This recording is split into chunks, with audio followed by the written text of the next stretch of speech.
अपदम अपदम।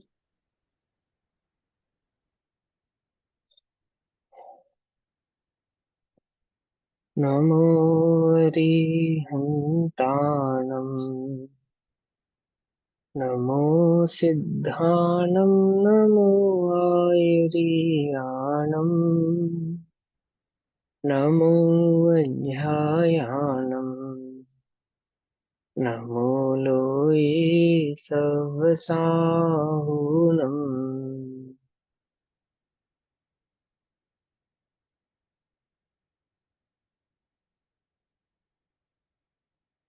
ओंकारं बिन्दुसंयुक्तं नित्यं ध्यायन्ति योगिनः। कामदं मोक्षदं चैव ओंकाराय नमो नमः। मङ्गलं भगवान् वीरो मङ्गलं गौतमो गणी मङ्गलं कुन्दकुन्दार्द्यो जैनधर्मोऽस्तु मङ्गलम्।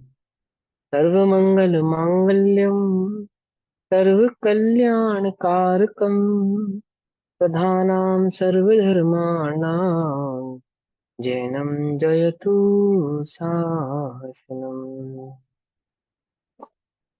नमः समय साराय स्वानुभूत्या चिकासते चित्स्वभावाय भावाय सर्वभावान्तरच्छिदे।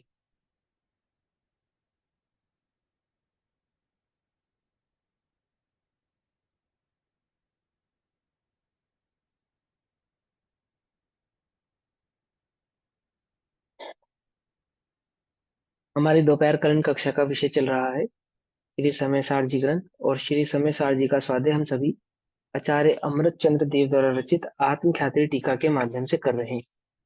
आत्मख्याति टीका में निर्जरा अधिकार पेज नंबर 319 319 श्लोक नंबर 140। कलश कहो श्लोक कहो। कलश नंबर 140। क्या भाव चल रहा है कि एक गायक भाव यानी निज चैतन्य भाव ही मैं हूं, अन्य कोई भाव मेरा नहीं है। बाकी सब क्या है, अपद है। 140 नंबर का श्लोक। श्लोक पढ़ेंगे पहले, ठीक है ना। अब यहाँ कहते हैं कि जब आत्मा ज्ञान का अनुभव करता है तब इस प्रकार करता है। आत्मा ज्ञान का अनुभव करता है तो किस प्रकार करता है, उस भाव को समझाते हैं। हमने श्लोक नंबर 139 139 तक पढ़ लिया था, है ना। पढ़े। शार्दुल विकृतम। एक ज्ञायक भाव निर्भर महा पादं समासादयन् पादं द्वन्द्वमयं विधातुमसः तां वस्तुरतिं विदन् आत्मात्मानुभवानुभावविवशौ भ्रश्यद्विशेषोदयम् सामान्यं कलयन् किलैष सकलन् ज्ञानं नयत्येकताम्। क्या है, आत्मा ज्ञान का अनुभव किस प्रकार से करता है। एक ज्ञायक भाव निर्भर महास्वादम समासादयन। आ, एक ज्ञायक भाव से भरे हुए, है ना, महास्वाद, महास्वाद को लेता हुआ। महास्वाद को लेता हुआ मतलब एकमात्र स्वाद को लेता हुआ, अन्य कोई स्वाद नहीं है वहां पे। महा कह दिया ना, महा। महा कहने का मतलब क्या हो गया कि ज्ञान के सिवा अन्य कुछ नहीं है।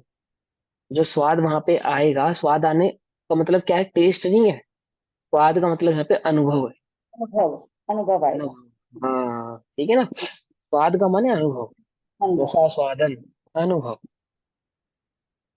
अभी ज्ञान का स्वाद ले रहे हैं, नहीं ले रहे हम। जितना भी अज्ञान का स्वाद है ना, ये भी सब ज्ञान का ही स्वाद है। अज्ञान तो इसलिए कह रहे हैं क्योंकि मालूम नहीं है। एकमात्र ज्ञान के सिवा अन्य कोई स्वाद लेता ही नहीं है। ठीक ज्ञान है है ना। ज्ञान। हाँ, आत्मज्ञानम स्वयं ज्ञानम ज्ञानाद अन्यत करोति किम, है ना। करता ही नहीं है। अब वो नहीं जानता है उसको अज्ञान कहते हैं। अब ये जितना भी स्वाद है महास्वाद, अर्थात जितना भी ज्ञान का अनुभव है, मात्र ज्ञान का ही अनुभव है। ज्ञेयों का भी जो अनुभव है वास्तव में तो वो ज्ञान का ही अनुभव है। ज्ञान का ही है। जानता नहीं है तो ज्ञेय का कहते हैं। समझ में बात, जानता नहीं है तो ज्ञान ज्ञाता करते ज्ञेय हैं। का कहते हैं, है ना। हाँ, एक ज्ञायक भाव निर्भर महास्वादम समासादयन। क्या कहते हैं, एक ज्ञायक भाव से भरे हुए, एक ज्ञायक भाव मात्र, भरे हुए मतलब ज्ञायक ज्ञायक ज्ञायक, अन्य कुछ नहीं, ज्ञान के सिवा और कुछ नहीं, नहीं। स्वाद को लेता हुआ। तो क्या कहते हैं ब्रैकेट में, इस प्रकार, अरे ज्ञान। किसी का ये म्यूट म्यूट करो भाई, किसका ऑन है। हाँ, अभी सुनो। इस प्रकार ज्ञान में ही एकाग्र होने पर दूसरा स्वाद नहीं आता, इसलिए। आगे ना ब्रैकेट में क्या डाला, मैंने एक ज्ञान का स्वाद आने पर, अर्थात एक ज्ञान में एकाग्र होने पर, एक ज्ञान में अपने को स्थिर करने पर अन्य कोई भाव और ज्ञान में नहीं आता, इसलिए उसको क्या कह दिया, महास्वाद कहा। महास्वाद लेता हुआ। द्वंद्वमयम स्वादम विधातुम असह, अर्थात द्वंद्वमय स्वाद के लेने में असमर्थ। ये द्वंद्वमय अर्थात क्या है, द्वंद्व में माने जिसमें द्वयपना नहीं है, द्वैत नहीं है, और क्या नहीं है, द्वंद्व नहीं है। द्वंद्व पिछले पिछली गाथा में बतलाया था ना, पीछे के श्लोक में समझाया था ना, पिछले की गाथा में क्या बताया था, बताओ। ज्ञान में ज्ञेयकृत अशुद्धता नहीं है। हाँ, अशुद्धता नहीं है, वहां पे एक बात ली थी उन्होंने, एक नाम आया था, बहुत प्यारा नाम आया था उसका। स्वभाव रस से आत्मा किया जाता है, शब्द आया था, मैं नाम भूल गया, बहुत प्यारा शब्द था। भाव का आश्रय करो, वह भी शब्द ऐसे था, द्वंद। स्किप हो गया थोड़ा सा, कोई बात नहीं। द्वंद नहीं है मतलब कि ऊहापोह नहीं है, दुख नहीं है, आकुलता नहीं है, पर भाव का कोई भी, वहां पे पर का कोई भी भाव नहीं है, ये कहना द्वंद।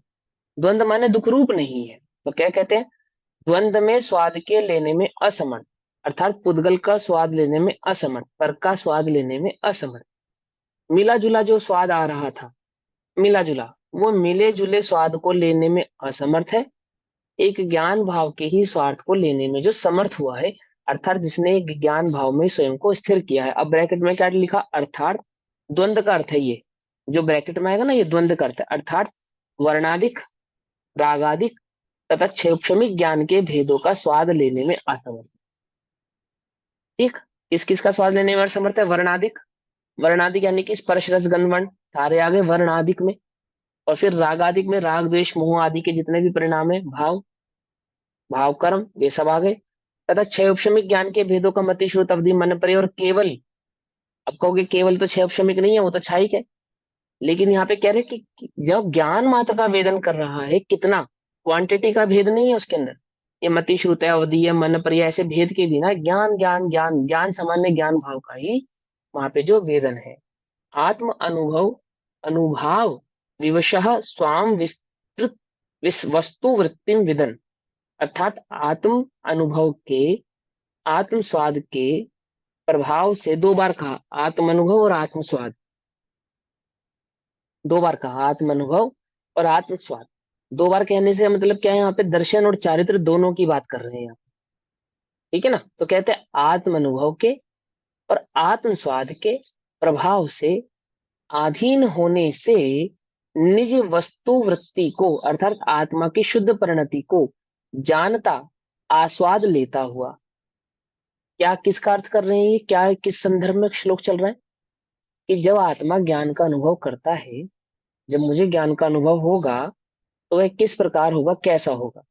अब यहाँ कहते हैं कि आत्मा ज्ञान का अनुभव करता है, तब इस प्रकार करता है, किस प्रकार ज्ञान का अनुभव होगा, कि अपने उपयोग को, अपने भाव को, अपने परिणाम को, ठीक है ना, उपयोग को, भाव को, परिणाम को, आप कोई भी नाम दो। सहज बात क्या है कि अपने आप को एक ज्ञान भाव में स्थिर करता हुआ, कितना स्थिर करता हुआ, कि एकमात्र ज्ञान का ही आवेदन करे, अन्य और कोई वेदन नहीं करे, तो उसको क्या कहा, ज्ञान का महास्वाद करता हुआ। महास्वाद का मतलब क्या हो गया, कोई और भाव उसमें नहीं है, ठीक है ना, महास्वाद। इस प्रकार ज्ञान में ही एकाग्र होने पर दूसरा स्वाद नहीं आता, ज्ञान मात्र में एकाग्र होने पर, ज्ञान मात्र में स्थिर होने पर क्या नहीं होता, कोई दूसरा स्वाद नहीं आता, स्थिर हो गया। फिर क्या होता है कि जो द्वंद्व में स्वाद है, अर्थात वर्णादिक रागादिक के जो भेद है, और ज्ञानादिक का भी मतिशुद्ध कम और ज्यादा, इस प्रकार के किसी भी भेद में नहीं पड़ता हुआ, इस प्रकार के किसी भी भाव का आस्वादन अर्थात अनुभव नहीं करता हुआ, ज्ञान भाव मात्र का अनुभव करता है, पर का अनुभव नहीं करता है। जब ज्ञान का अनुभव होता है तो वर्णादिक आदि का वेदन नहीं करता हो, अर्थात उसको कहा नहीं करने में असमर्थ, उनका वेदन करने में असमर्थ। असमर्थ कर दिया मतलब कि उसका वेदन नहीं करता है। ठीक। फिर क्या होता है, आगे क्या करता है कि आत्म अनुभव अनुभाव विवशः स्वाम वस्तु वृत्तिम विदनः, अर्थात आत्म अनुभव के, अपने अनुभव के, अपने स्वाद के प्रभाव से, अपने अनुभव और अपने अनुभव की स्थिरता के प्रभाव से, जो आत्मा का अनुभव करा, ज्ञान भाव मात्र का अनुभव किया, उस ज्ञान भाव में स्वयं को स्थिर किया, उस स्थिरता के प्रभाव से क्या हुआ, आधीन होने से, माने उसी स्थिरता में स्थिर होने से, आधीन होने से मतलब उसी स्थिरता में टिके रहने से, आधीन होने से, विवश होने से, कमजोर होने से नहीं इसका अर्थ। आधीन होने से का मतलब है कि वहां जो उसने अनुभव किया है ना आत्मा का, और आत्म स्वभाव में जो स्थिर हुआ है वहां पे टिक गया, रुक गया, समझे। अधीन होने से फिर क्या हुआ कि निज वस्तु वृत्ति को, निज वस्तु वृत्ति यानी अर्थात स्वयं आत्मा को, और आत्मा की वृत्ति कैसी है कि जान मात्र जानना मेरा काम, ये मेरी वृत्ति है। तो आत्मा की शुद्ध परिणति को जानता, आस्वाद लेता हुआ, जानता अर्थात अनुभव करता हुआ, आस्वाद मतलब सर्व प्रकार से आत्मा का ही एकमात्र वेदन करता हुआ, एकमात्र निज आत्म स्वरूप का ही अनुभव करता हुआ।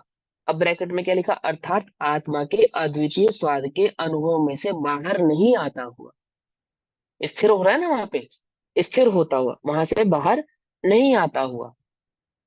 ऐसा आत्मा, यह आत्मा विशेष उदयम भ्रंश, ज्ञान के विषयों के उदय को गौण करता हुआ। क्या कहा, आत्मानुभव करता हुआ, तो आत्मानुभव कैसा है कि जो ज्ञान के विषय है, ज्ञान के विषय को, विषय के उदय को गौण करता हुआ। क्या है अर्थ इसका, ज्ञान के विषय के उदय को गौण करता हुआ मतलब क्या, कौन विशेष बताएगा। कर्मों का उदय है ना भैया, विशेषण ज्ञेयों हाँ को।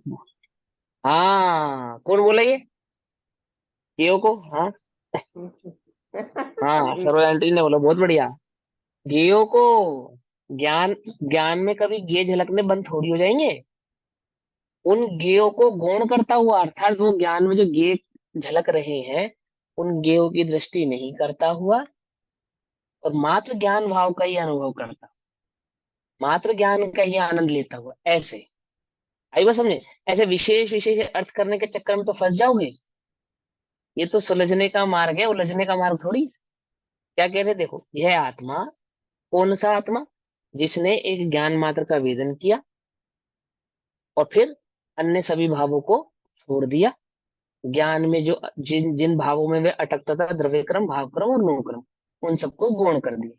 फिर एक ज्ञान भाव में से बाहर आने में जो असमर्थ है, आधीन कह दिया उसको, आधीन यानी कि अपने ज्ञान भाव में स्थिर होता हुआ।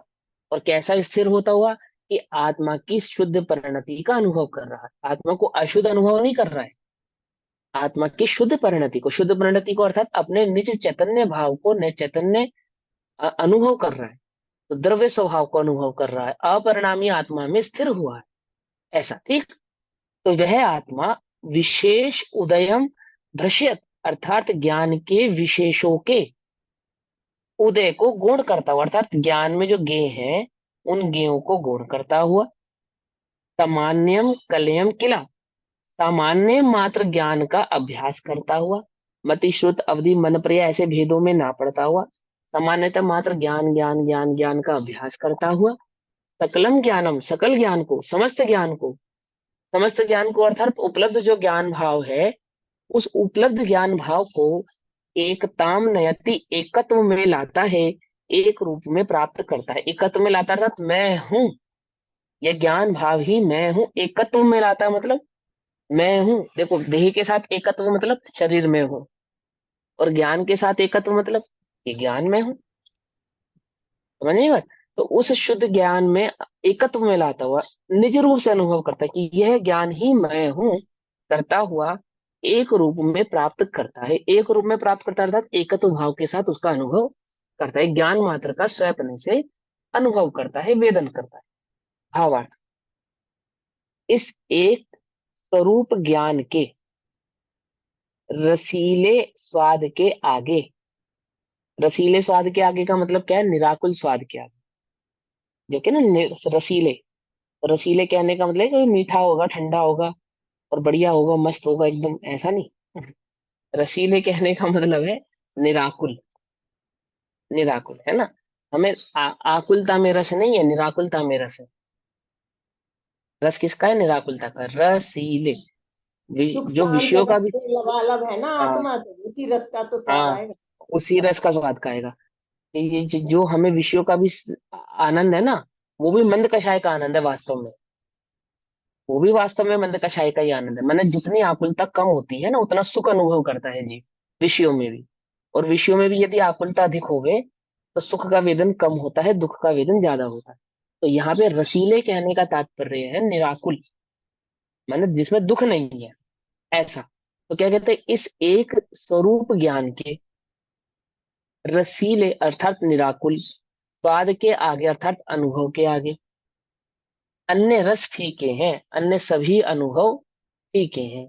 आज तक इस आत्मा ने जितना भी अनुभव किया, कभी अपने को देह रूप से अनुभव करता रहा, प्राप्त पर्याय में तन्मय होता रहा, पाप पुण्य आदि के उदय का अनुभव करता हुआ, तीव्र और मंद कषायों का अनुभव करता हुआ, और पाप पुण्य आदि के भावों का अनुभव करता हुआ, जितने भी इस जीव ने आज तक अनुभव लिए ममकार रूप से, मैंपने से, वह सब कैसे हैं? एक ज्ञायक भाव के आगे फीके हैं, एक निज चैतन्य भाव के आगे फीके हैं।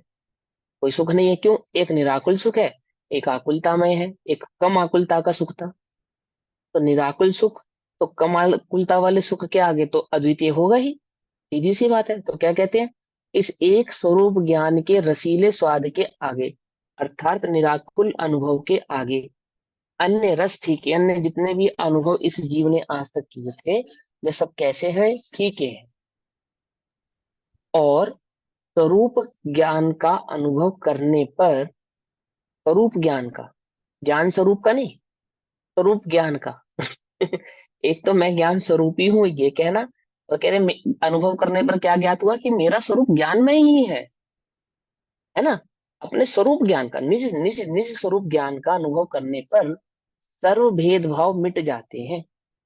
सर्व भेदभाव मिट जाते हैं अर्थात ज्ञान में जितने भी आकुलता के भेद खड़े हुए थे, ज्ञान स्वभाव को समझने से पहले जितने भी न्यायादि के भेद थे, ठीक है ना, ज्ञान स्वभाव को समझने से पहले जितने भी अपेक्षाओं के भेद खड़े थे, भेदा भेद खड़ा था, वो सारा कैसा हो गया? गौण हो गया। वो सारा गौण हो गया, ठीक है ना, वो सारा का सारा मिट गया। एक अभेद आत्मा का ही अनुभव आया। ज्ञान के विशेष ज्ञेय के निमित्त से, देखो आ गया, ज्ञान के विशेष क्या है? ज्ञेयों के निमित्त से होते हैं। ज्ञान के विशेष किसके निमित्त से होते हैं? ज्ञेयों के निमित्त से होते हैं। और वहां उसने ज्ञान के विशेषों का क्या कर दिया था? ज्ञान के विशेष के उदय को गौण करता हुआ, मतलब ज्ञेयों को गौण करता हुआ। पकड़ में आई बात है ना। हाँ। तो ये देखो, ये इसका भावार्थ में, इसका जो हमने अर्थ निकाला वो भावार्थ में सिद्ध हो गया, है ना। वहां पे हमने अर्थ निकाला गे, तो गे ही उसका अर्थ है, ये भावार्थ में सिद्ध हो गया। तो क्या कहते हैं कि ज्ञान के विशेष गे के निमित्त से होते हैं। जब ज्ञान सामान्य का स्वाद लिया जाता है, ज्ञान सामान्य का स्वाद लिया जाता है अर्थात ज्ञान में मति श्रुत अवधि मन प्रिय और केवल ऐसे किसी भेद को ना खड़ा करते हुए, कम और ज्यादा ऐसे किसी भेद को ना खड़ा करते हुए, और ज्ञेयकृत अशुद्धता का भेद नहीं डालते हुए, एकमात्र जब हम ज्ञान ज्ञान ज्ञान मात्र जानने जानने जानने रूप इस चैतन्य भाव का अनुभव करते हैं, वेदन करते हैं, जब ज्ञान सामान्य का स्वाद लिया जाता है, तब ज्ञान के समस्त भेद भी गौण हो जाते हैं, है ना। ज्ञान के समस्त भेद भी गौण हो जाते हैं अर्थात ज्ञान में जो क्षायिक क्षमादिक भेद किए खड़े किए वो भी, और मति श्रुत अवधि आदि जो भेद किए गए थे वो भी, वो सब कैसे हो जाते हैं? गौण हो जाते हैं, टूट जाते हैं। एक ज्ञान भाव ही मात्र रह जाता है। एक ज्ञान ही ज्ञेय रूप होता है। मतलब ज्ञान और ज्ञेय कैसे हो जाते हैं, एक हो जाते हैं। छठी गाथा में ज्ञान आता है, में, हाँ बोलिए अप्रमत्त बोलिए। नहीं, प्रमत्त नहीं, एक ज्ञायक भाव। एक ज्ञायक भाव है। तो ज्ञान में ज्ञान ही ज्ञेय रूप से झलकने लगता है। क्या कहा? क्या हो मतलब गया एक ज्ञान गायक में? का अनुभव होता है यहाँ फिर। हाँ, एक ज्ञायक का अनुभव होता है। ठीक है ना। ज्ञान में ज्ञान ही ज्ञेय रूप हो जाता है। समझ में आई बात? ज्ञान में ज्ञान ही ज्ञेय रूप हो जाता है। क्या कहते हैं, एक ज्ञान ही ज्ञेय रूप होता है। यानी ज्ञान के जानने में मात्र जानने वाला ज्ञान भाव ही रह जाता है, अन्य कोई भाव रहता नहीं है। ठीक। ये जो यहाँ नवलब्धियां प्रश्न, प्रकट होती हैं केवल ज्ञानी को, उनमें से 5 लब्धि तो ये यही प्रकट हो गई ना, इन शॉर्ट फॉर्म। 5 लब्धियां तो वही होती है जो सम्यक दर्शन में प्रकट होती हैं। नहीं, करण लब्धि वो वाली लब्धि नहीं कह रही मैं, जो ये होता है ना वो अनंत सुख, ये वाला दान लाभ भोग भोग वीर है। वो तो तभी प्रकट होगी जब वो आपको दान सकल लाभ चरित्र प्रकट होगा। केवल ज्ञान होगा, केवल ज्ञान होगा हाँ। तभी होती है। हाँ, तभी सम्यक होती दर्शन है। के समय जब ज्ञान ज्ञान में ज्ञान झलकता है, जब ज्ञान अपने स्वरूप में हम्म। कोष में झलकता है, तब वो लाभ हम्म। भोग भोग उस समय नहीं प्रकट होता। नहीं होती। क्योंकि क्यों केवल नहीं होती, ज्ञान वाले पूछो। जो वो है औदायिक भाव वाला बताता शायिक हूँ भाव, ना, उसमें सुनो। ये दे रखे हैं क्यों नौ नहीं लब्धि। होती, बताओ क्यों नहीं होती। पूछो क्यों नहीं होती। क्यों नहीं होती? दान लाभ भोग भोग वीर। हाँ। दान लाभ भोग उपभोग और वीर्य, ये अपेक्षित लब्धियां हैं। इसलिए सापेक्ष लब्धियां हैं ये। ऐसे आत्मा का मतलब कोई, आत्मा ये का कोई पारिणामिक भाव नहीं है ये पर्यायगत योग्यता है उस ज्ञान की। अनंत दर्शन, अनंत सुख, अनंत वीर्य, अनंत ज्ञान, है ना, अनंत वीर्य की सामर्थ्यता है ना, वो सामर्थ, फिर अनंत भोग, अनंत उपभोग, ये सब उसकी सामर्थ्यता को प्रकट करते, सामर्थ्य है वो। सामर्थ्य मतलब पर्यायगत योग्यता। जो आत्मा कहते हैं, सामर्थ्य मैं का मतलब, आत्मा स्वयं को ही ज्ञान का दान देता है, स्वयं को ही, स्वयं का ही भोग करता हाँ। है, स्वयं का ही उपभोग हाँ। करता है। अब ये सुनो, भोग करता है मतलब क्या, उपभोग करता है मतलब क्या, अनुभव करता है बस, और बारंबार अनुभव करता है। बस यही है उसका अर्थ। तो क्या कब तक करेगा, अनंत रूप से करेगा। तो वो जो भोग कर रहा है और उपभोग कर रहा है, वो वास्तव में तो पर्याय है ना। वो पर्यायगत योग्यताएं हैं, देखो कर। अब वो समझाने में ना एक, उसके लिए एक अलग ही सिस्टम समझाना पड़ेगा आपको पूरा का पूरा। अभी मैं शॉर्टकट में बोलूंगा ना तो बहुत सारी आपत्तियां भी खड़ी होंगी। कोई सुनेगा ना कर्णानियों का विद्वान, वो भी आपत्तियां खड़ी करेगा। फिर उसे बैठा के समझाना पड़ेगा कि कैसे है। समझे? ये समझो ध्यान से, ये वास्तव में आत्मा में पर्यायगत योग्यता को दर्शाती है। आत्मा की पर्यायगत योग्यता को दर्शाती है कि आत्मा में जो पर्याय प्रकट हुई केवल ज्ञान के समय, तो कैसी प्रकट हुई, कैसी सामर्थ्य प्रकट हुई आत्मा के अंदर, कि वह जो अनुभव निचले गुण स्थानों में कुछ समय के लिए था, अब वो अनंत समय रहेगा। वो आत्मा का वेदन जो निचले गुण स्थानों में कुछ समय के लिए था, वो अब अनंत समय के लिए होगा। अभी देखो, जो सम्यक दर्शन क्या है, पर्याय है या गुण है? सम्यक दर्शन पर्याय है। बस सीधी सी बात है। सीधी सी बात है। सम्यक दर्शन किसको कहते हैं? ज्ञान का किसको ज्ञान में कहते हैं? झलक। अरे सम्यक दर्शन आत्मानुभव को कहते हैं, सीधी सीधी बात बोलो ना। आत्मानुभव को सम्यक दर्शन कहते हैं। सम्यक चारित्र किसे कहते हैं? स्थिरता को। आत्मस्थिरता को सम्यक चारित्र कहते हैं, सीधी सी बात। अब वह स्थिरता अनंत रूप से स्थिर हो गए, अनंत रूप से अनुभव होगा। परम अवगाढ़ सम्यक तो कहा ना उसको। हम्म। अनंत अनंत अनंत अनंत। हाँ। अनंत दान क्या है, आत्मा स्वयं को स्वयं से ही दान करेगा। अब वो तो अपेक्षित कथन है वास्तव में, अपेक्षित कथन है। ठीक है ना। ऐसा दान तो अभी भी हो रहा है। जब अंतराय कर्म का क्षय हो गया ये तो फिर सारे अपने आप ही उसमें गर्भित हो गए ना। देखो अंतराय किस चीज का पड़ रहा था? यही आ जाता है स्वरूप ना, अनुभव जैसे का। अपने को आप रमणता ना का, जान पाना, उसका लाभ रमणता ना का ले अंतराय पाना। पड़ रहा है। एक एक एक जने बोलो, एक एक व्यक्ति बोलो, एक स्वरूप एक व्यक्ति। स्वरूप अनुभव हाँ। का। स्वरूपानुभव का अंतराय पड़ रहा था, है ना। अब सुनो ध्यान से, अब निश्चय अंतराय से क्रम तो को हो पहले ही रहा पढ़ना। है। हाँ, निश्चय अब वैसे तो हो अंतराय, ही रहा है स्वरूप अनुभव भी। नहीं अनुभव नहीं हो रहा भैया, अनुभव नहीं हो रहा, ऐसा कैसे? मिथ्या दृष्टि है वो। ठीक है ना। अभी सुनो, ये अभी ये थोड़ा सा भेद को समझोगे तभी समझ में आएगा। पहले अंतराय क्रम के विषय में पढ़कर आओ और फिर चर्चा करो, फिर हम तुम्हें उसका उत्तर देंगे। आधा उत्तर तो तुम्हें पढ़ने से समझ में आ जाएगा। ठीक। मैं दान करना चाहता हूँ, दान नहीं दे पा रहा, ये मेरे दान अंतराय क्रम का उदय है। तो सिद्धत्व अवस्था में, केवल ज्ञान अवस्था में मैं क्या दान करना चाहूंगा जब मुझे दान कर इच्छा ही नहीं है, वहां पे इच्छा ही नहीं है ना। तो दान करने की कोई, वहां पे केवल ज्ञानी को ज्ञान दान करने की भी इच्छा नहीं है। अन्य दान तो छोड़ो, जो उन्हें अनुभव प्रकट हुआ है उस अनुभव को बतलाने की भी इच्छा नहीं है। यह भी इच्छा नहीं है केवल ज्ञान के समय में कि जगत के समस्त प्राणियों का कल्याण हो गई। जिस जिस इच्छा के बल पर तीर्थंकर प्रकृति का बंद होता है, किस इच्छा के बल पर तीर्थंकर प्रकृति का बंद होता है? कि सब जगत के जीवों का समस्त कल्याण। प्राणियों का ज्ञान कल्याण हो, इस इच्छा के बल पर तीर्थंकर प्रकृति का बंद होता है। और तीर्थंकर बनने पर ये इच्छा कहाँ जाती है? खत्म हो जाती है, इच्छा ही नहीं रहती खत्म हो कम फिर। हो जाती जाती है, है। कोई नहीं रहती। फिर ये आपेक्षित कथन है। करणान योग में हमेशा आपेक्षित कथन किए जाते हैं। कर्म की अपेक्षाओं से कथन किए जाते हैं। कर्म के उदयों की अपेक्षाओं से कथन किए जाते हैं। उन उदय के क्षय, उन उदय के उदय, है ना, उन कर्मों के उदय, उन कर्मों के क्षय, इन अपेक्षाओं से वहां पे कथन किए जाते हैं। ये वास्तव में कहाँ यदि मिलेगा आत्मा फिर? को तर्क न्याय युक्ति से पढ़ना चाहिए, समझना चाहिए। पर्टिकुलर न्याय यही युक्त। शब्द कहाँ मिलेगा, ऐसे कैसे बतलाएंगे हम? ठीक है ना। लेकिन ये बताओ ना कि वहां दान करने का अर्थ क्या लिखा, दान अंतराय किसको लिखा, वो बताओ आप।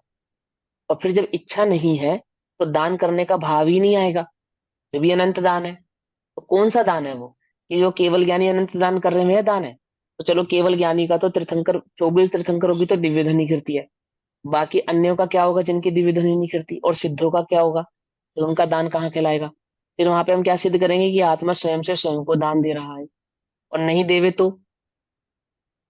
आत्मा स्वयं से स्वयं को ही दान दे रहा है, तो स्वयं से स्वयं को दान देना, अब वास्तव में तो प्रत्येक गुण स्वतंत्र, प्रत्येक गुण की पर्याय स्वतंत्र है।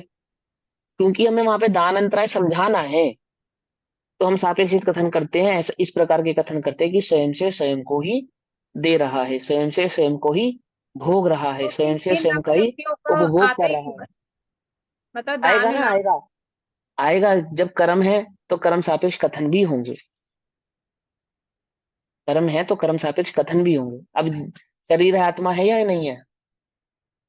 तो फिर कहते ही क्यों है कि ये मनुष्य है और त्रियंच है? ऐसा कहा ही क्यों कि एक आत्मा ही है, ऐसा कहते बस।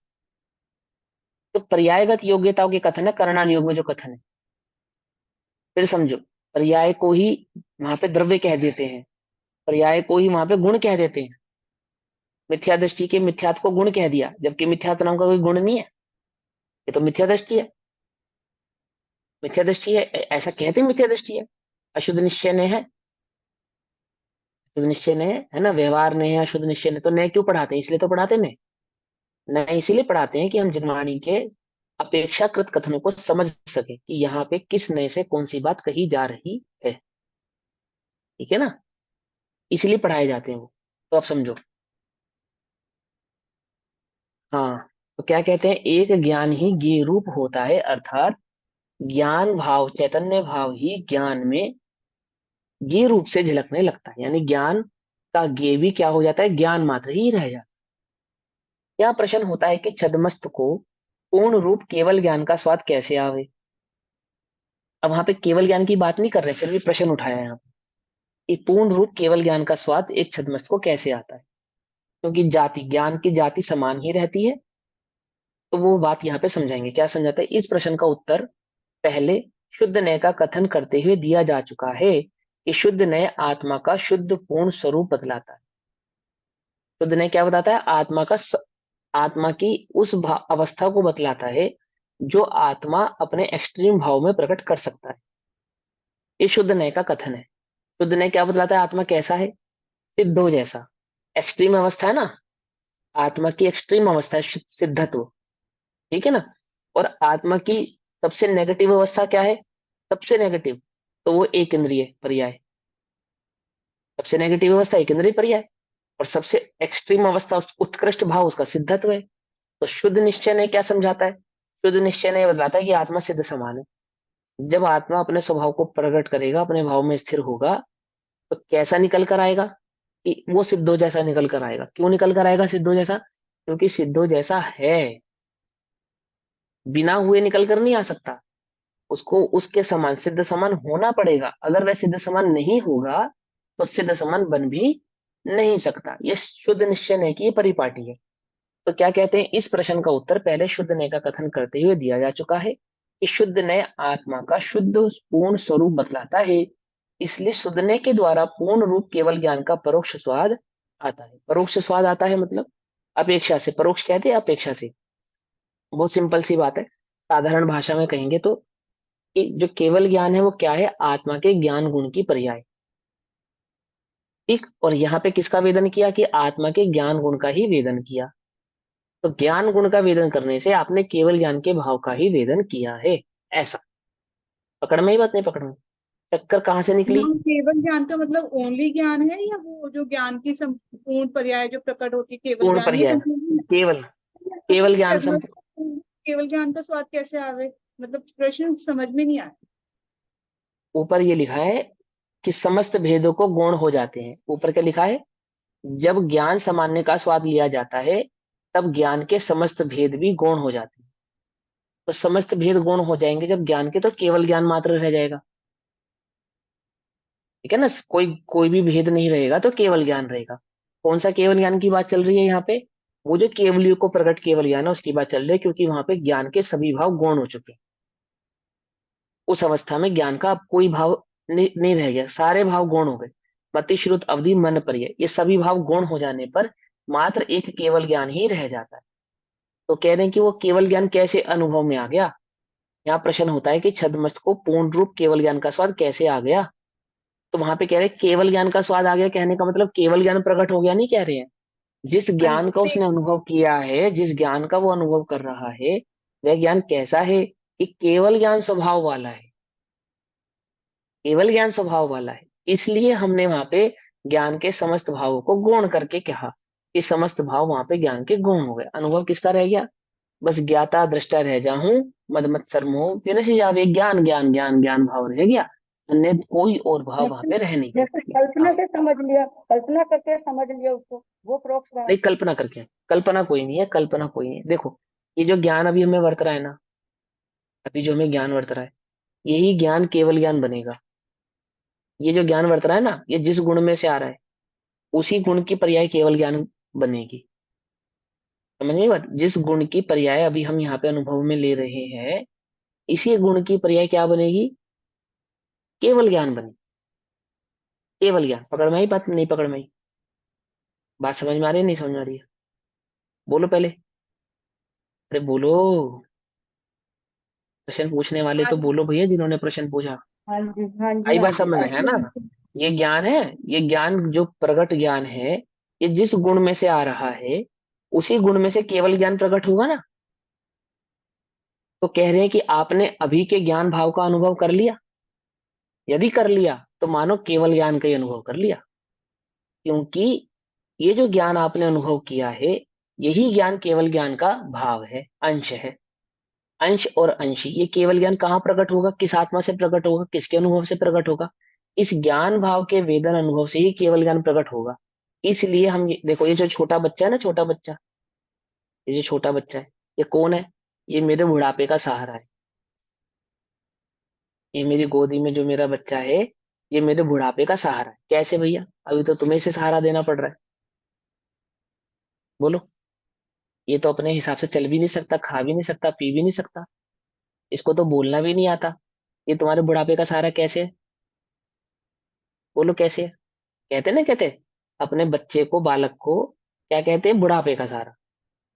ऐसे ही अपने वर्तमान प्रवर्तमान ज्ञान को, वर्तमान में जो प्रवृत्त रूप से ज्ञान है, इसी को केवल ज्ञान कहा, केवल ज्ञान का भाव का। अब वो केवल ज्ञान नहीं है, अभी वो बुढ़ापे का सहारा नहीं है ना, लेकिन बुढ़ापे का सहारा कौन बनेगा, यही बनेगा, मान यही बनेगा। लेना, किसी चीज को मान लेना, मान है लेना ना। क्यों, प्रत्यक्ष में बनेगा नहीं बनेगा, हकीकत में बनेगा नहीं बनेगा। नहीं, इसको ऐसे भी तो कह सकते हैं ना, अभी जैसे अंश है तो वो अंश पूर्ण हो जाएगा तब केवल ज्ञान हो जाएगा। हाँ, तो ये इतनी सी बात क्यों समझ में नहीं आ रही, बताओ सर। मान लेना कल्पना नहीं है वो, फिर वही बात। अब मैं कह, टलकाने को तो कह सकता हूँ कि हाँ मान लेना, पर मैं क्यों कहूँ ऐसा मान लेना।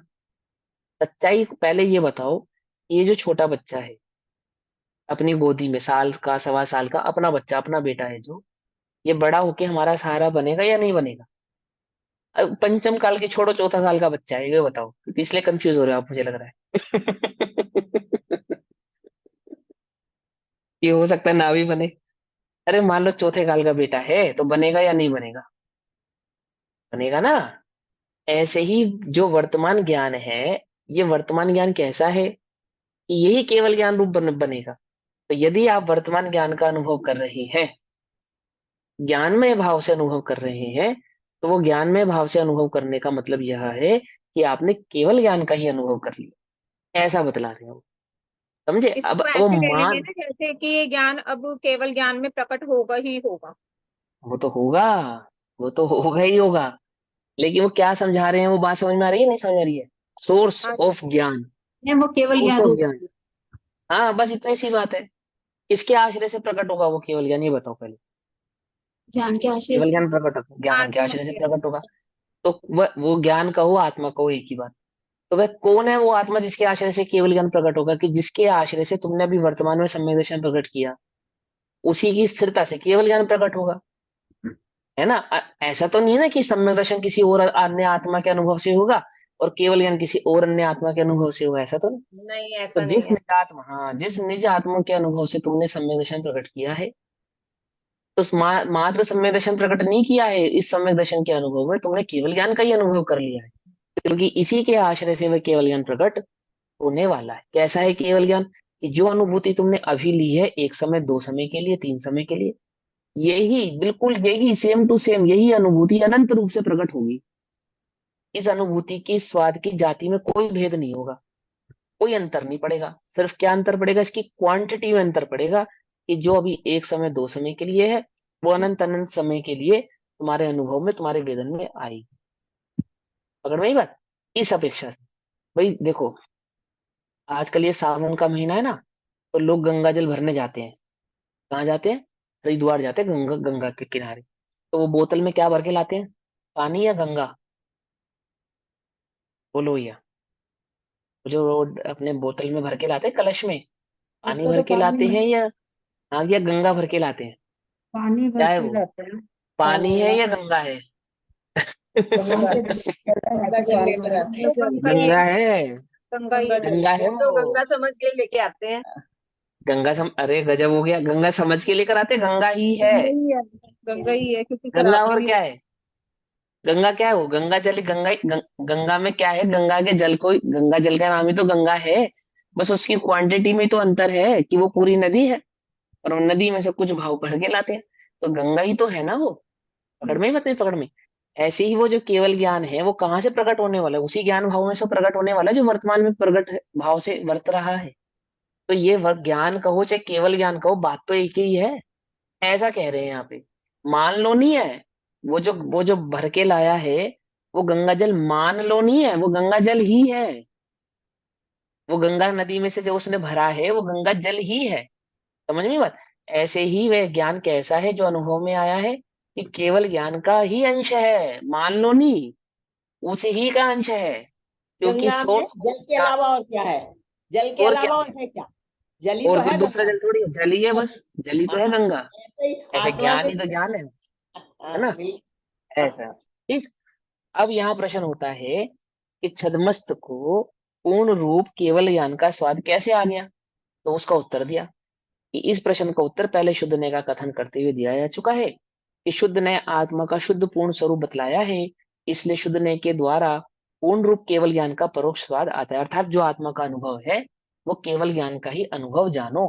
केवल ज्ञान वत है, केवल ज्ञान ही है, ऐसा नहीं कह रहे, अंतर समझना है ना। केवल ज्ञान वत है, केवल ज्ञान ही है नहीं कह रहे हैं ऐसा। अब कर्म के छह ऑप्शन के निमित्त से ज्ञान में भेद होने पर भी, किसके निमित्त से? कर्म के छह ऑप्शन के निमित्त से। निमित्त किसको कहते हैं? जो कार्य करता है, फिर जिसपे कार्य करने का आरोप आता है। जिससे आरोप आता ऐसे है लगाओ, कार्य करना। हाँ ऐसे कार्यों में लगाओ रे, ऐसा इधर जिस पे आरोप आता है। आरोप आता है। आगे पकड़ में। तो कर्म के उदय का ज्ञान के साथ कर्ता कर्म संबंध है क्या, या निमित्त नैमित्तिक संबंध है? आप इस सभी शांत हो जाओ, मैं पूछ लूंगा, सभी शांत हो जाओ। हाँ, रजनी आंटी बोलो। नहीं, आपने मेरा क्वेश्चन ही नहीं समझ में। हाँ मैं वो दोबारा पूछ लेता हूँ, कोई बात नहीं। कर्म के उदय का ज्ञान के साथ कर्ता कर्म संबंध है या निमित्त नैमित्तिक संबंध है? निमित्त नैमित्तिक संबंध। वेरी गुड, ऐसे। ठीक है, अब अर्थ निकालोगे ना, अब कंफ्यूजन नहीं होगा, अब कोई कंफ्यूज नहीं है। कर्म ने ज्ञान में भेद किया क्या? कि नहीं किया, कर नहीं सकता, हो ही नहीं सकता, क्योंकि कर्म का ज्ञान के साथ कर्ता कर्म संबंध नहीं है। परंतु ज्ञान की वर्तमान पर्याय की अपेक्षा से कर्म ने ज्ञान में 5 भेद किए, ऐसा कहते हैं। क्या कहा? फिर समझ में आई बात? ऐसे निमित्त नैमित्तिक याद आ गई? क्लास आ गई याद? कर्ता कर्म क्लास और निमित्त नैमित्तिक, एकदम सिंपल।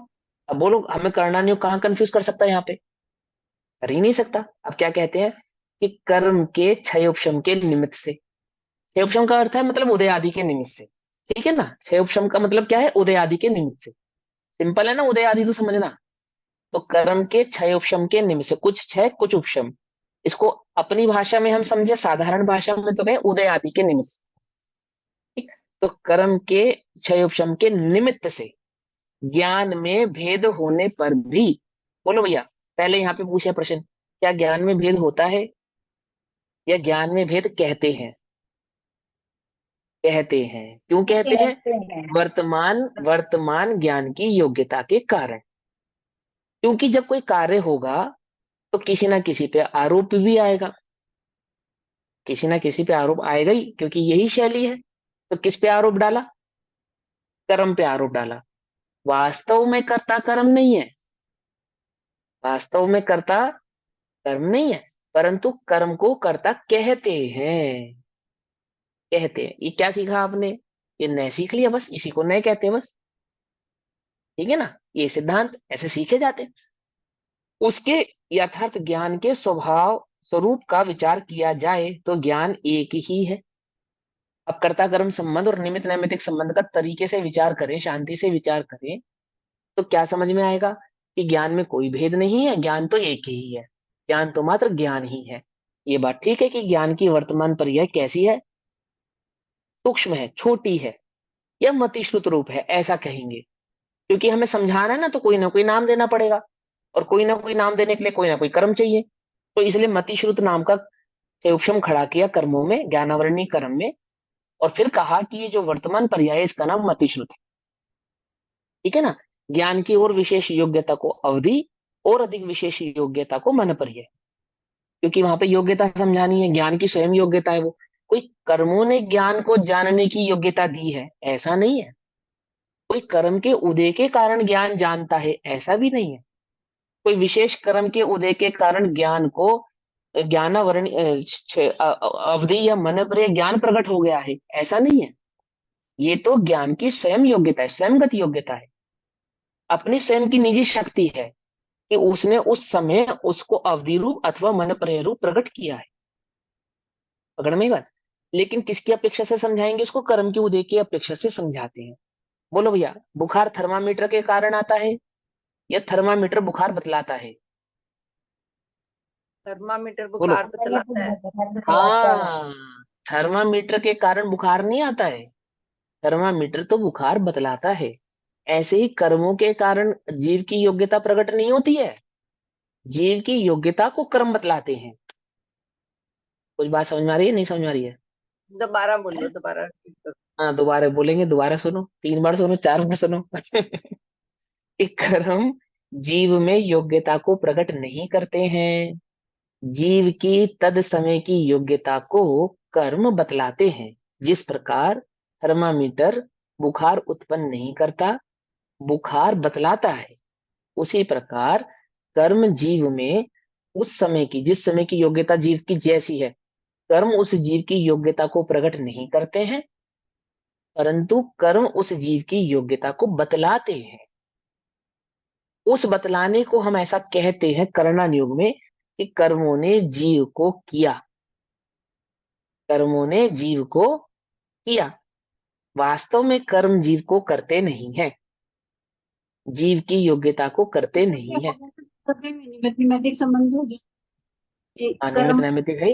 हो गया ना, कर्म और जीव का, कर्म तो और जीव का निमित्त नैमित्तिक संबंध है, कर्ता कर्म संबंध नहीं है। तो ये बात कभी भूलो मत। ये भूलोगे तो आंसर गलत निकालोगे, और ये बात याद रखोगे तो आंसर बिल्कुल करेक्ट निकल कर आएगा, कोई कंफ्यूजन भी नहीं होगी आपको। और आपसे हम कोई प्रश्न भी पूछेंगे या आगम में कहीं कोई कथन भी होगा तो वो आपको कंफ्यूजन भी नहीं क्रिएट करेगा। ठीक, अब जैसे यहाँ पे ये बात आई, अभी समय भी होगा, ध्यान से समझना। मैं फिर से इस लाइन को पढ़ता हूँ। देखो अब आगे की जो गाथा है ना, उस गाथा का भाव समझा रहे हैं हमको कि आगे की गाथा क्या बतलाने वाली है। कर्म के क्षयक्षम के निमित्त से ज्ञान में भेद होने पर भी उसके स्वरूप का विचार किया जाए तो एक ज्ञान ज्ञान एक ही है। अर्थात कर्म की अपेक्षा से ज्ञान में भेद कहने पर भी यदि ज्ञान को स्वभाव से देखा जाए तो ज्ञान में कोई भेद नहीं है। ये बात, ये लाइन लिखी है यहाँ पे, पकड़ में आई बात। अब मैं इस लाइन को दोबारा पढ़ता हूँ, अब आप इसका अर्थ सही से समझना। कर्म के क्षयक्षम के निमित्त से ज्ञान में भेद होने पर भी ज्ञान के स्वरूप का विचार किया जाए तो ज्ञान एक ही है। ठीक है ना। वह ज्ञान ही मोक्ष का उपाय है। यानी कि उस ज्ञान स्वभाव को जानना, उस ज्ञान स्वभाव की श्रद्धा करना और उस ज्ञान स्वभाव में स्थिर होना, यही तो ज्ञान, ये एकमात्र ही मोक्ष का उपाय है। इस अर्थ की गाथा कहते हैं। अब इस अर्थ को कहने के लिए, इस भाव को समझाने के लिए गाथा कहते हैं। क्या गाथा कहते हैं? गाथा नंबर 204। आभिनी सुदोधिमण केवलम च तम होदि एकमेव पदम सो ऐसो परमट्ठो जम लहि दुम निउंदी जादी है। अब देखो क्या कहते हैं। जो मति ज्ञान होता है ना, मति ज्ञान, इसको अभिनिबोधक ज्ञान भी कहते हैं। मति ज्ञान का दूसरा नाम होता है अभिनिबोधक। ठीक है ना। अभिनिबोधक जस्ट जो सर्वप्रथम ज्ञान होता है, सबसे पहले ज्ञान होता है अभिनिबोधक, उसका दूसरा नाम है ये।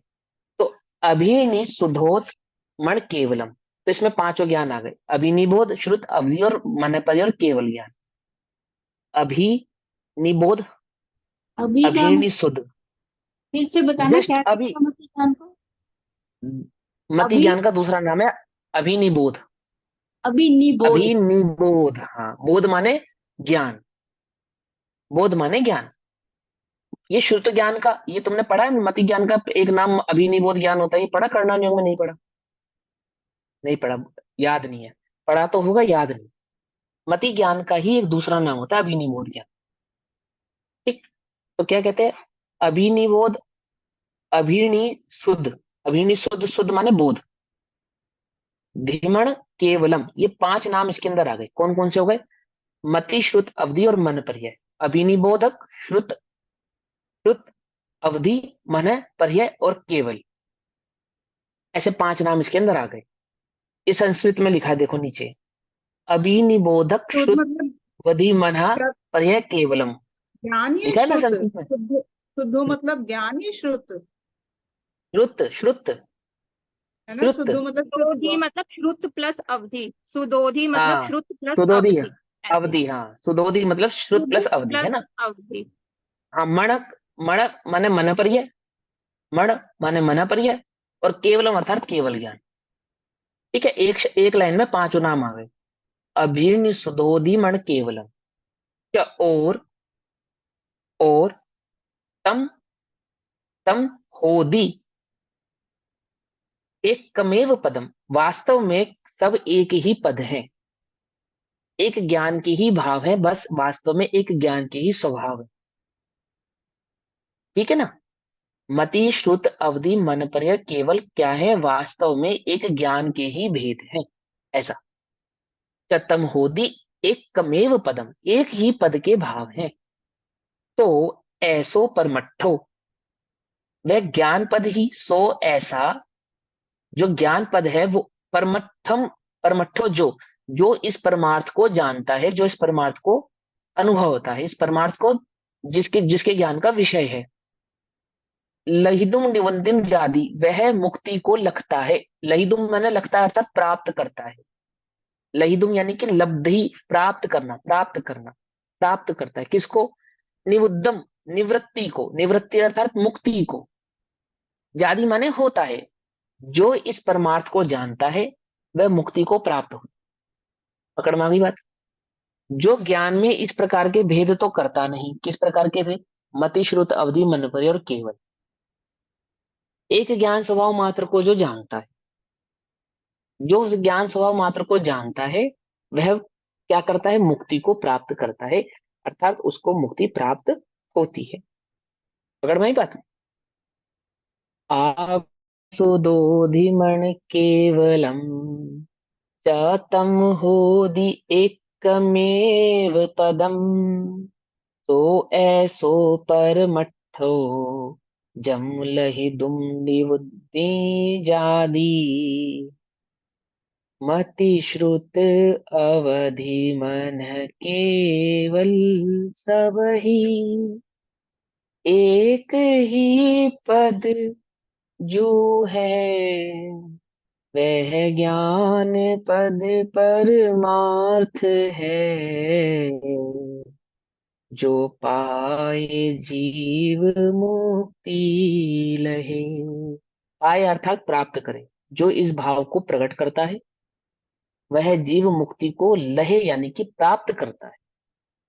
अभिनिबोधक श्रुतावधि मन है प्रे केवलम च, मति ज्ञान, श्रुत ज्ञान, अवधि ज्ञान, मन पर्य ज्ञान और केवल ज्ञान, तत्तो एकमेव एक ही पदम भवति पद है, क्योंकि ज्ञान के समस्त भेद ज्ञान ही है।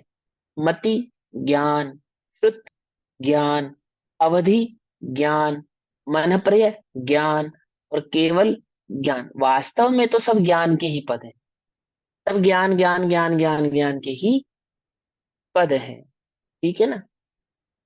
सह एषः परमार्थ, वह यह परमार्थ है। ये कैसा है? ये वस्तु का स्वभाव है, ये ज्ञान का स्वभाव है। परमार्थ है मतलब स्वभाव है। शुद्ध नय का विषयभूत सामान्य ज्ञान ही यह परमार्थ है। यम लब्धया, जिसे प्राप्त करके, अर्थात जिसमें स्थिर होके, जिसका अनुभव करके, प्राप्त करके अर्थात जिसमें स्थिर होके, जिसका अनुभव करके, निवृत्तिम याति, आत्मा को, निर्वाण को प्राप्त होता है। आत्मा किसको प्राप्त होता है? निर्वाण को प्राप्त होता है, अर्थात मोक्ष को प्राप्त। अगर नहीं बात, इसमें दो बातें समझ में आ जानी चाहिए आपको। एक तो क्षेपशम ज्ञान की जो तुम्हें महिमा आती है वो विलय हो जानी चाहिए, अपदम अपदम हो जाना चाहिए। और मति श्रुत अवधि के जो चक्कर में पड़े हैं कि ये तो मति श्रुत में सम्यक दृष्टि मति श्रुत ज्ञान में प्रकट होता है या अन्य किसी ज्ञान में प्रकट होता है, या केवल ज्ञान मति श्रुत में प्रकट होता है, कैसे प्रकट होता है, जितने प्रश्न खड़े होते हैं ना, ये सारे प्रश्नों का समाधान हो गया कि भैया मति श्रुत अवधि मन पर्य और केवल, ये तो सिर्फ योग्यता है, योग्यता योग्यता है, कैटेगरीज है। वास्तव में तो एक ज्ञान ही है, अन्य कुछ नहीं। अगर मैं ज्ञान की एक पर्याय को मति श्रुत ज्ञान ना, भैया ये सब सापेक्ष है ना, मतिपना, श्रुतपना, अवधिपना, हाँ मन पर्य हाँ और केवलपना, हाँ ये सब हाँ, ये तो सापेक्ष अभी बताया ना मैंने। है। ज्ञान जो है वो निरपेक्ष हाँ वो निरपेक्ष है, ज्ञान भाव निरपेक्ष है। हाँ हम्म अभी मैंने बतलाया ना कि ज्ञान की ये योग्यताएं हैं प्राप्त पर्याय की अपेक्षा से, कि कोई जीव मनुष्य गति में जब जन्म लेता है या किसी जीव का जब मनुष्य गति में गमन होता है, तो उस गति में जो प्रकट ज्ञान की योग्यता होती है वो मतिश्रुत रूप होती है। नरक आदि में या देव आदि में जाता है तो सुअवधि कुअवधि रूप होती है। मुनिपना प्रकट करके जो तपस्चरण आदि करके विशेष ज्ञान आदि की उपलब्धियां होती हैं तो वह मन प्रिय रूप होती है। और एक ज्ञान स्वभाव मात्र में स्थिर होने पर जो ज्ञानावरण आदि कर्मों का संपूर्ण क्षय प्रकट करते हैं उन्हें केवल ज्ञानावरण आदि की उत्पत्ति होती है। ज्ञान की योग्यताओं को दर्शाते हैं ये कर्म। कोई ज्ञान मतिश्रुत अवधि मन पर केवल ज्ञान रूप होता हो तो कहते हैं योग्यताएं तो है, पर्याय तो है वे ज्ञान की, पर वास्तव में जो ज्ञान है उसका एक ही काम है। मतिश्रुत क्या करता है? जो केवल ज्ञान काम करता है वही मतिश्रुत करता है। शक्कर का एक दाना क्या काम करता है? जो एक बोरा शक्कर काम करती है, शक्कर का एक दाना भी वही काम करता है। क्या काम करती है एक बोरा शक्कर? मिठास देती है, मिठास देती है। ऐसे ही मतिश्रुत क्या करता है कि मात्र जानता है, सिर्फ जानता है। उसके जानने की योग्यता के हिसाब से उसका नाम है मतिश्रुत अवधि मन पर्य और केवल। वास्तव में तो क्या है?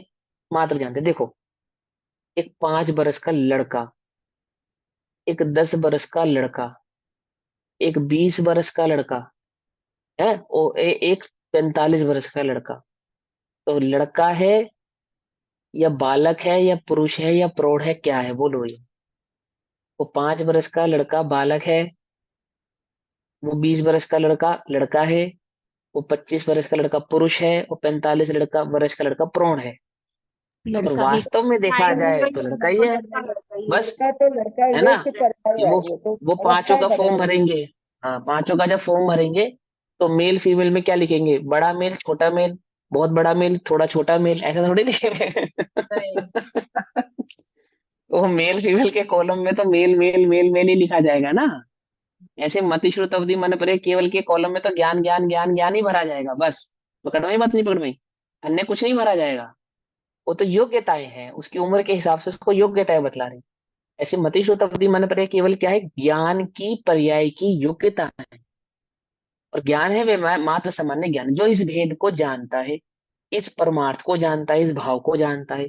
इस भाव को जानकर जो स्थिर होता है, जानना मतलब अनुभव करना, जो उस ज्ञान भाव का मात्र अनुभव करता है, वह निश्चित ही आत्मा निर्वाण को प्राप्त होता है। उस आत्मा को निश्चित ही केवल ज्ञान की प्राप्ति होती है, अर्थात निर्वाण की प्राप्ति होती है, मुक्ति की प्राप्ति होती है। टीका, आत्मा वास्तव में परम पदार्थ है। परम पदार्थ है मतलब, परमार्थ है मतलब, परम पदार्थ है का मतलब क्या है? शुद्ध है, सर्वोत्कृष्ट।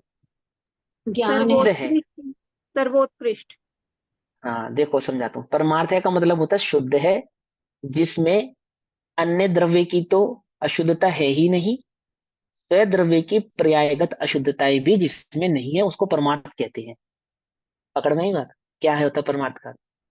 अन्य द्रव्य के द्वारा जो अशुद्धताएं आपने मानी वे तो उसमें है ही नहीं, लेकिन जो स्वयंगत योग्यता है जीव की, पर्यायगत अशुद्धता जो दिख रही है, वह भी उसमें नहीं है। वह कैसा है, जैसा है वैसा है परमार्थ।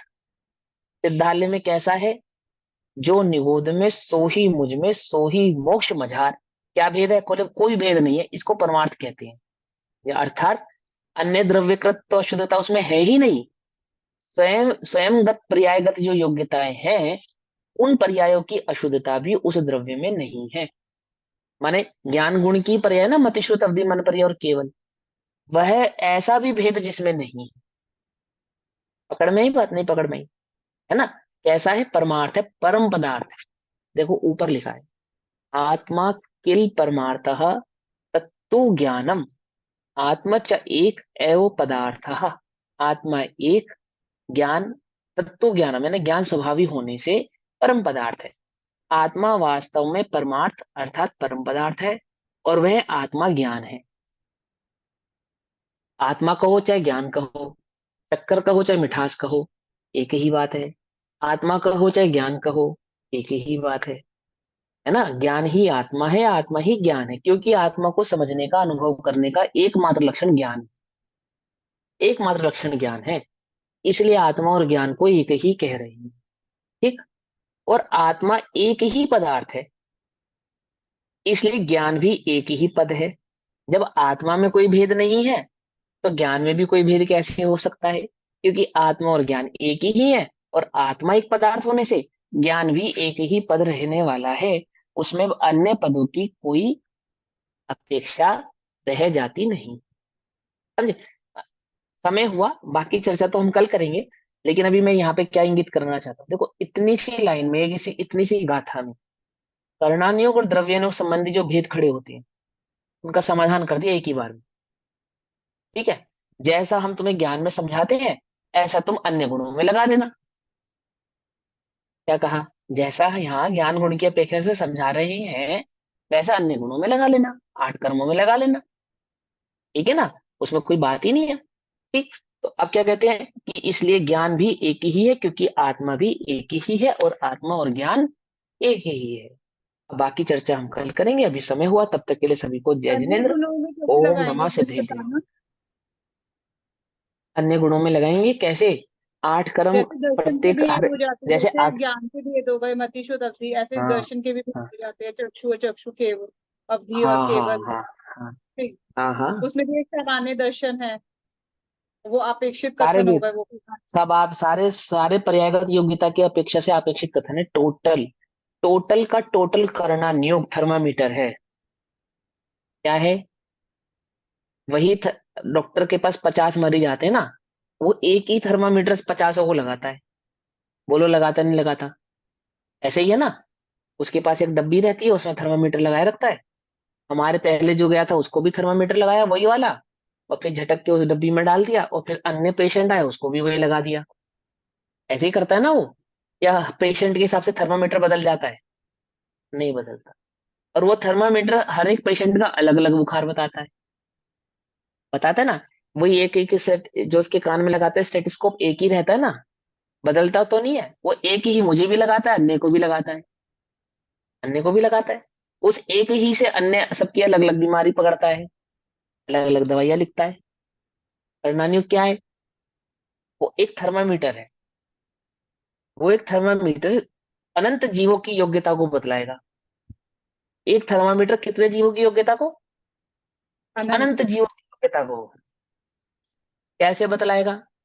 गति की अपेक्षा से 4 भेद करेगा, इंद्रियों की अपेक्षा से 5 भेद करेगा। समझ में आई बात? स्वभाव की अपेक्षा से भाव भव्य भव्य आदि भेद करके बतलाएगा। अब वो अनंत जीवों की योग्यता को एक थर्मामीटर बतलाएगा। जैसे डॉक्टर के पास 50 पेशेंट का बुखार एक ही थर्मामीटर बतलाने वाला है। पकड़ में आई बात? नहीं पकड़ में? या नहीं पकड़ में आई? ऐसे ही है ये। बस अब तुम यदि ये सोचो कि प्रत्येक थर्मामीटर प्रत्येक बीमार व्यक्ति का अलग है, तो प्रत्येक व्यक्ति का अलग नहीं है, योग्यता उसकी अलग है, एक ही थर्मामीटर बतलाएगा। ऐसे ही 8 कर्मों की सापेक्षता के कथन को समझो। और द्रव्य न उसके स्वभाव को, आत्मा जीव के स्वभाव को बतलाता है। स्वभाव का ज्ञान करके और वहां जो बात बतलाई गई उसको सापेक्ष करके समझो, तो सारे अर्थ निकल कर आएंगे। 8 कर्मों की अपेक्षा से कहे गए अर्थ समझ में आ जाएंगे आपको। और पंडित टोडरमल जी ने कर्णान्युक्त के विधान जो लिखा है 8वें अधिकार में वो पढ़ो। वहां उसके विधान को समझो कि किस अपेक्षा से लिखा जाता है, क्यों लिखा जाता है, क्या समझाया जाता है, किस बात की मुख्यता से किया जाता है। और कर्णानुयोग की विस्तृति मतलब 8 कर्म मात्र की थोड़ी है। 3 लोक का वर्णन है, 7 नरक है, 14 स्वर्ग आदि है ना, लोक की पूरी स्थिति है, वो सब कर्णानुयोग का विषय है। समस्त का समस्त उसके कर्णानुयोग का विषय समझाता है। तो वो तो कर्णानुयोग 8 कर्म प्लस इंजीनियरिंग दोनों चीजों को समझा रहा है। दोनों चीजों को समझा रहा है, पुद्गल की इंजीनियरिंग को और जीव की योग्यता को, कि किस जीव में कौन सी योग्यता प्रकट होने पर किस गति में जीव जाता है, कौन सी योग्यता वाले जीव को कौन से कर्म का बंध होता है, कौन सी योग्यता वाले जीव को आमुक आमुक प्रकार के कर्मों के उदय आते हैं। हम क्या समझते हैं? आमुक आमुक प्रकार के कर्म के उदय होने पर जीव को आमुक आमुक प्रकार की योग्यता प्राप्त होती है। अंतर समझ में आ रहा है? नहीं समझ में आ रहा है? जीव की योग्यता माने थर्मामीटर की वजह से बुखार नहीं होता है, बुखार को थर्मामीटर बतलाता है। तो कथन शैली कैसी है? कथन शैली ऐसी है कि थर्मामीटर के कारण बुखार हुआ। ये कथन शैली है यहाँ कर्णानुयोग की, क्योंकि वहां पे निमित्त को प्रदान करके कथन किए जाते हैं। और वास्तव में निमित्त कैसे हैं? कि जब कार्य होता है तो उनपे आरोप आता है, कर्ता कर्म संबंध नहीं होता उनके साथ। ठीक है ना? पकड़ में आई बात? नहीं पकड़ में आई? ऐसे समझो तो सरल हो जाएगी बात, है ना। और विशेष विशेष समझते रहेंगे समय अनुसार। ओम नमः सिद्धेभ्य। निज निधि निज में बताई यह अनंत उपकार है, उसके लिए जिन वाणी माँ को वंदना शतबार।